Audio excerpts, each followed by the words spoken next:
Hey, I'm Ben Allen with Miller's Riverboat Service. This is my son, Bo.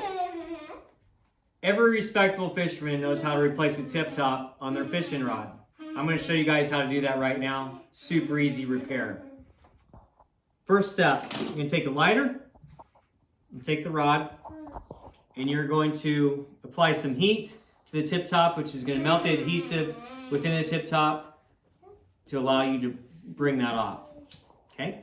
I'm going to rotate the rod, wave some heat at it.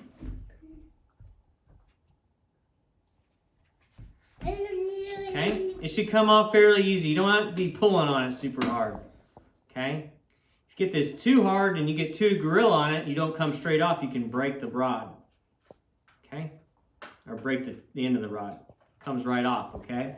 So you get it off with some heat. Look, on this rod, I didn't have to apply, I only applied enough heat for it to come off.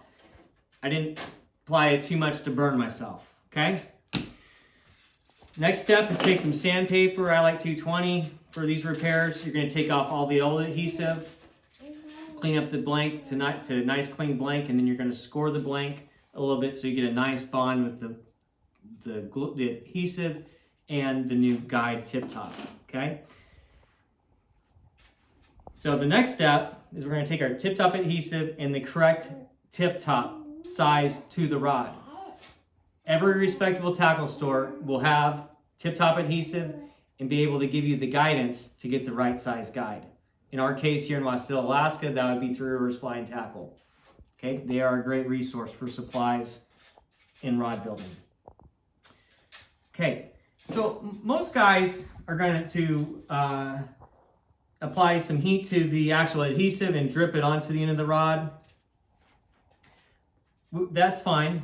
I like to cut strips with a razor and then stuff the strips inside the guide or the tip top. Just get that thing full of adhesive. This has worked really good for me over the years. Okay, have good results. Have a variety of tip top sleeves right here. Okay.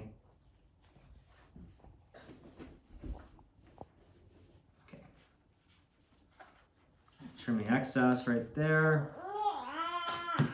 So I'm going to melt. I'm actually going to warm up the guide. When the adhesive starts to bubble, you know you have applied the correct amount of heat. Now I'm going to slide the guide onto the blank, tip top onto the blank, and I'm going to rotate it.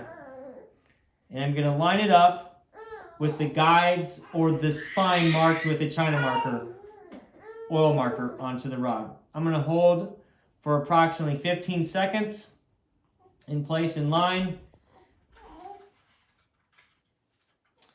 Okay, and then it's in place.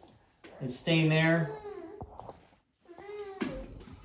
You might have a little bit of excess adhesive. You can take that out carefully.